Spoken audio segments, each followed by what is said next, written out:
Hello all my friends, welcome back to the Branscome YouTube channel. I am Nick Branscome and welcome to episode number 4 of Branscome's Burning Takes.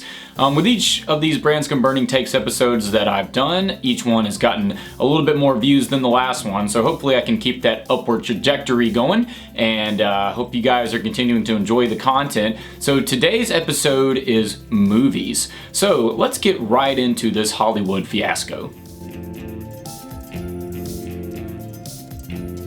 Alright, so number 1, and this is just a bold prediction, is that cinemas are going to go away eventually. You all remember, going to the movies, getting in line to get your ticket, and then going to get some popcorn, some soda, and some snacks when it didn't cost you $25,000 to do so. Well, with the invention of streaming and all those other kinds of services, people just aren't flocking to the movie theater anymore. It's much simpler to just stay at home and watch a movie on Amazon Prime or Netflix or something like that, and people just don't feel like going out to go to the movies anymore. Now, I will say it's still a cool experience seeing a movie on the big screen and hearing it through the big surround sound in the theater and all that.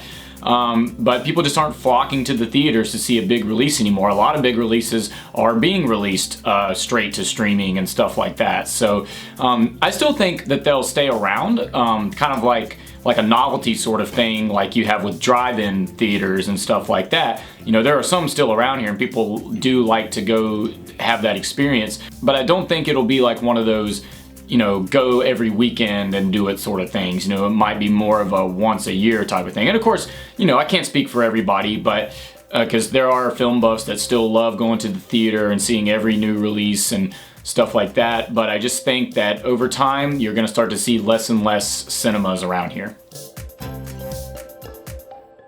All right, and number 2, I've got practical effects are better than CGI effects. Now, what really brought this to light for me was when I went and seen Jurassic World when it came out, I believe in 2015, somewhere around there. I was super excited to see that movie because I'm a huge Jurassic Park fan. I love the first Jurassic Park and I love the third Jurassic Park. I never really cared for the second one, The Lost World. But I was super pumped because there hadn't been a Jurassic Park movie in a long time. And so then I go to see it and I left the theater incredibly disappointed. Not only was the premise to me kind of dumb, so you tried to have a park with dinosaurs in it before, it didn't work, people died, and now you're gonna try it again. And I understand, it's a cash grab thing, so like you have movies with dinosaurs in it, people are gonna go see it. I get that, but I still thought the premise was dumb, and you had these kids in the movie that were being attacked by this huge dinosaur. You think a very traumatizing experience, and then 5 minutes later they're laughing and carrying on like nothing happened. So I just thought that was kind of dumb. But anyways, I'm straying off topic. What really disappointed me most about the movie was there was no animatronic dinosaurs in the whole entire film as far as I remember. It was all CGI, and to me they all looked bad. Like I always thought, and see that's what made the original Jurassic Park so great was I liked the mix-up of animatronic dinosaurs and CGI dinosaurs, and I thought the animatronic dinosaurs looked cool as shit. So, and I just think the CGI, it's, I don't know, for me, I know in my head it's not real, and to me it doesn't even look real most of the time. The worst example is probably The Rock in the second Mummy movie, The Mummy Returns. That was pretty awful.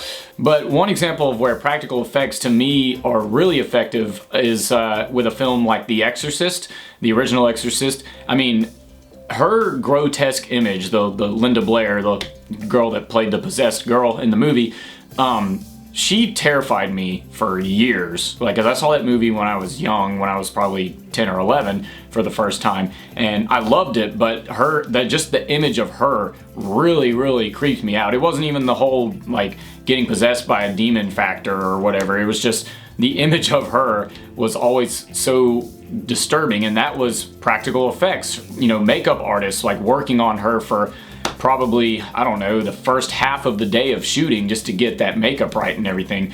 And it looked super, super, scary and terrifying, and that really had an impact on me.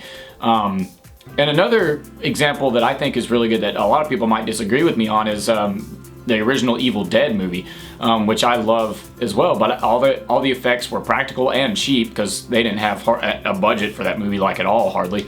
But I thought they did really good on the makeup and making them look, you know, terrifying and stuff like that. I just think practical effects to me are just more effective. And CGI just a lot of the times comes across as too fake. I mean, I know there's certain things you just can't do practically in a movie, but still, I think CGI is just way overused, and I would much rather see practical.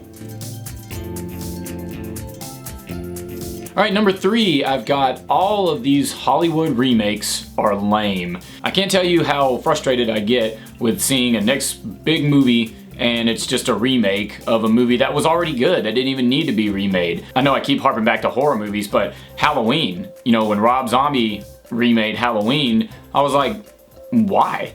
Like, that original 1978 Halloween is an absolute classic.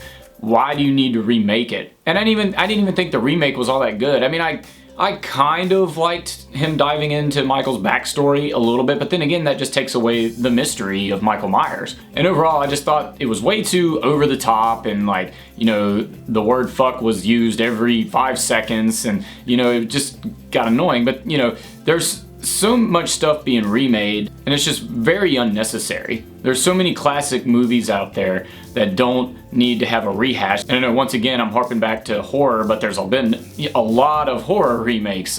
You know, they remade Friday the 13th. They remade Nightmare on Elm Street. Both of them not good.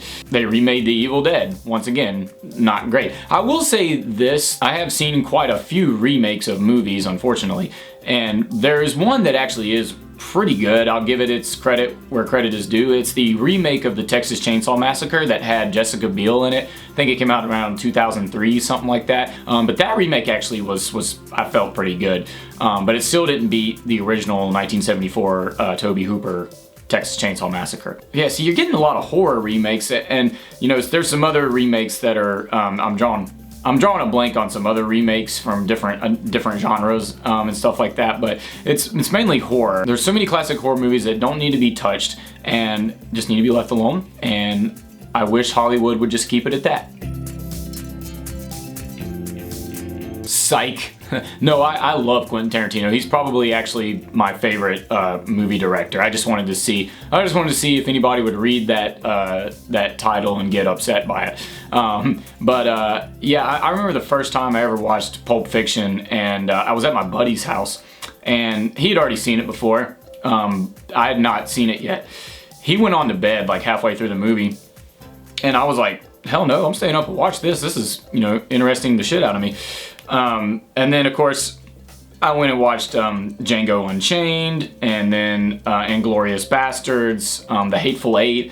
You know, obviously his most recent film is Once Upon a Time in Hollywood, which I thought was really good. You know, I don't think I've seen a Tarantino movie that I disliked. Kill Bill, both Kill Bill movies are really great. His first movie, Reservoir Dogs, was really great.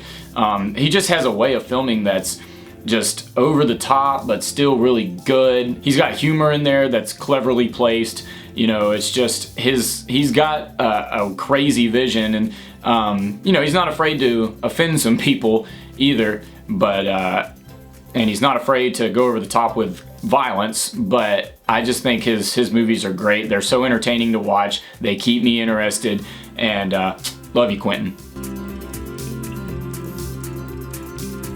And last but not least, musicals are cringy. The only 2 movies I've ever watched in my life that I could get through that are considered musicals is The Wizard of Oz, because it's an absolute classic, and the original Willy Wonka and the Chocolate Factory. But even then, sometimes, like the stuff with the Oompa Loompas and everything still gets a little cringy. But most other films that just start breaking out randomly in song and, you know, choreographed dance and stuff like that, I'm just not a fan of. I think they're cringe-worthy.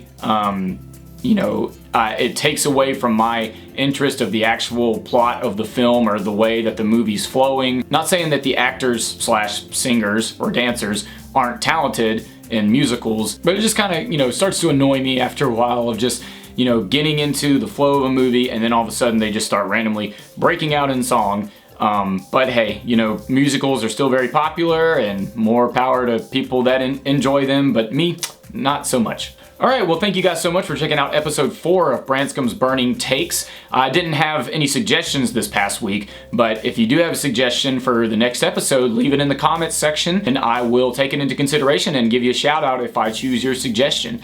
But thank you guys for checking out the content. I hope you're enjoying my channel so far still. Please be sure to comment and subscribe, and I will see you guys at the next video. Y'all take care.